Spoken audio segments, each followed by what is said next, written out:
ये कहानी है 15 साल की एक लड़की की जो पहली बार इंटीमेट होती है, लेकिन इसके बाद उसकी पूरी लाइफ चेंज हो जाती है। हेलो दोस्तों, आज मैं आपको एक्सप्लेन करने वाला हूँ 2005 में आई एक इटालियन मूवी को जिसका नाम है मेलिसा पी। मूवी स्टार्ट होती है और हम 15 साल की मेलिसा को देखते हैं। मेलिसा अपने मॉम और ग्रैंड मदर के साथ रहती थी। मेलिसा और उसकी मॉम की आपस में खास बनती नहीं थी, इसलिए वो अपने ग्रैंड मदर के बहुत करीब थी। उसकी ग्रैंड मदर को सिगरेट पीने की बुरी आदत थी, इसलिए अक्सर उनकी तबीयत खराब रहती थी। अगले दिन मेलिसा डैनियल के घर जाती है। डैनियल मेलिसा का क्लासमेट था और आज उसके घर में पूल पार्टी थी। आज वो नर्वस थी क्योंकि मेलिसा डैनियल को पसंद करती थी, पर डैनियल ने उस पर कभी ध्यान ही नहीं दिया। डैनियल के घर कई लोग स्विमिंग कर रहे थे। ये देख मेलिसा भी स्विमिंग करने जाती है। जब वो पूल के पास जाकर बैठती है तब अचानक से डैनियल उसे पानी में खींच लेता है, पर मेलिसा को स्विमिंग करना नहीं आता। जब ये बात डैनियल को पता चलता है तो वो तुरंत उसे पकड़कर किनारे पर ले आता है और फिर मेलिसा से कहता है कि आओ तुम्हें मैं कुछ दिखाता हूँ। ये सुन मेलिसा डर जाती है कि ये क्या दिखाएगा, पर वो मेलिसा को पीछे का गार्डन दिखाता है। अब यहाँ डैनियल मेलिसा से कहता है कि मैं तुम्हें स्विमिंग सिखाऊंगा, पर इसके लिए तुम्हें हर रोज अकेले यहाँ आना होगा। ये सुन मेलिसा खुश हो जाती है और उसे हाँ कर देती है। इसके बाद ये दोनों बैठकर बातें करने लगते हैं, जहाँ पर मेलिसा डैनियल को बताती है कि वो अभी तक वर्जिन है। मेलिसा की बातों से डैनियल को पता चल जाता है कि मेलिसा उसे प्यार करती है, तो वो इस चीज का फायदा उठाता है और मेलिसा भी उसे मना नहीं करती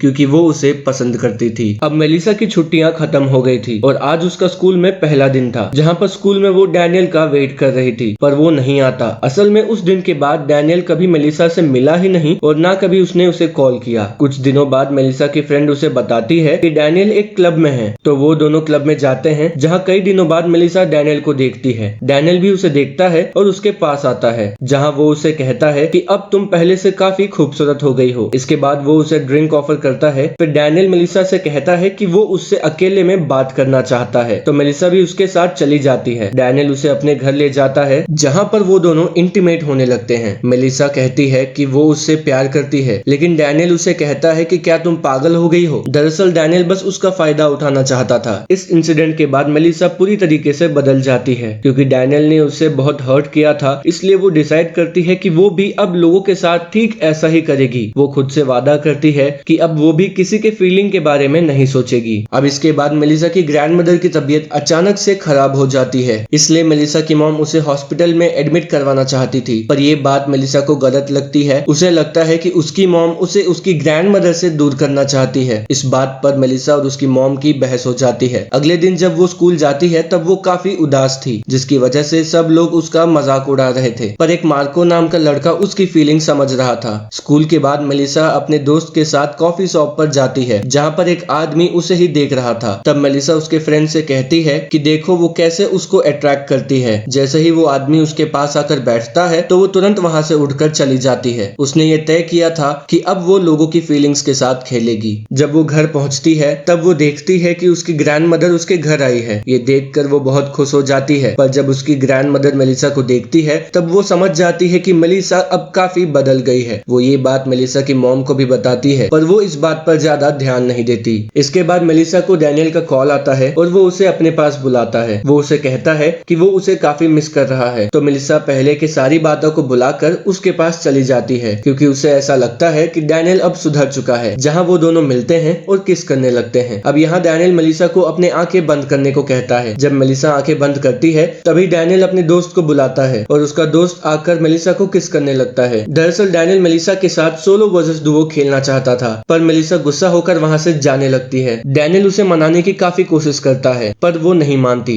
लेकिन कुछ देर बाद मेलिसा डैनियल के दोस्त को किस करने लगती है और वो सोलो वर्सेस डुओ के लिए मान जाती है। ये करके या तो वो डैनियल को जलाना चाहती थी या फिर वो इस चीज को ट्राई करना चाहती थी। अब मेलिसा को इन सब से काफी खुशी मिल रही थी और मजा आ रहा था, तो वो एडल्ट साइट पे अपना एक अकाउंट ओपन करती है ताकि वो अपनी बातें सबके साथ शेयर कर सके। एक दिन स्कूल में उन्हें साइंस म्यूजियम में ले जाया जाता है। जब वो वहाँ पर बैठी हुई होती है तभी उसके पास आकर एक आदमी बैठ जाता है, जो कि वही म्यूजियम में काम करता था। अब यहाँ पर मेलिसा उसके साथ भी इंटीमेट हो जाती है। जान ना पहचान, मैं तेरा मेहमान। मेलिसा अपनी सारी प्राइवेट बातें एक बुक में लिखती है। अगले दिन जब वो स्कूल से घर जाती है तब वो देखती है कि उसके ग्रैंड मदर को अपना जीवन साथी मिल गया है। ये देखकर उसे अंदर ही अंदर ऐसा फील होता है कि काश उसे भी कोई ऐसा मिल जाए जो उसे बहुत प्यार करे। इसके अगले दिन मेलिसा को डैनियल के फ्रेंड का कॉल आता है और वो उसे मिलने के लिए बुलाता है। जब मेलिसा उसे मिलने जाती है तब वो उसे बंकर में ले ले जाता है। पहले तो मेलिसा मना कर देती है, पर वो उसे कैसे भी करके मना लेता है और वो उसके आंखों में पट्टी बांधकर बंकर के अंदर ले जाता है, जहां और भी लड़के थे। वो सब भी मेलिसा को किस करने लगते हैं। मेलिसा भी उन्हें मना नहीं करती और सबके साथ एक के बाद एक इंटीमेट होने लगती है। दोस्तों, मेलिसा इस मूवी के एंड तक कितनी बार इंटीमेट होती है ये कमेंट में जरूर बताइएगा। ये सभी वही लड़के थे जो उस दिन डैनियल के पूल पार्टी में थे। जब वो अगले दिन स्कूल जाती है तब सभी स्टूडेंट उसे ही देखने लगते हैं और उसका मजाक उड़ाने लगते हैं, पर मेलिसा अंदर ही अंदर सोचती है कि जो उसने किया है उसे उस बात का कोई भी पछतावा नहीं है और वही सही है। एक दिन मेलिसा की मॉम मेलिसा के कमरे में जाती है, जहां पर वो उसकी डायरी को पढ़ लेती है और इसके बाद वो मेलिसा के बारे में सब कुछ जान गई थी। वो मेलिसा को कॉल करती है, पर वो कॉल नहीं उठाती है। दरअसल वो एक आदमी के घर इंटीमेट होने के लिए गई थी। मेलिसा की मॉम ये सब बातें मेलिसा की ग्रैंडमदर को बताने जाती है, पर वहां जाकर उसे पता चलता है कि वो अब इस दुनिया में नहीं रही है। ये सुन के उसे बहुत हर्ट होता है। जब मेलिसा वापस घर आती है तब उसकी मॉम उसे उसके डायरी के बारे में पूछती है। तब मेलिसा कहती है कि ये सब बातें सच हैं। ये सुन के उसकी मॉम और भी ज्यादा हर्ट हो जाती है। उसे अब इस बात का पछतावा होने लगता है कि वो उसकी बेटी का ख्याल नहीं रख पाई। वो उससे माफी भी मांगती है। तो वहीं दूसरी तरफ मेलिसा को भी अब गिल्ट फील होता है और वहीं से अब वो अब गंदी आदतों को छोड़ने का फैसला लेती है। एंड में हम देखते हैं कि मेलिसा की लाइफ पूरी तरीके से चेंज हो गई थी और वो अपनी मॉम के साथ काफी खुश थी और वो अपनी लाइफ को जीने लगी थी और यहाँ पर ये मूवी एंड हो जाती है।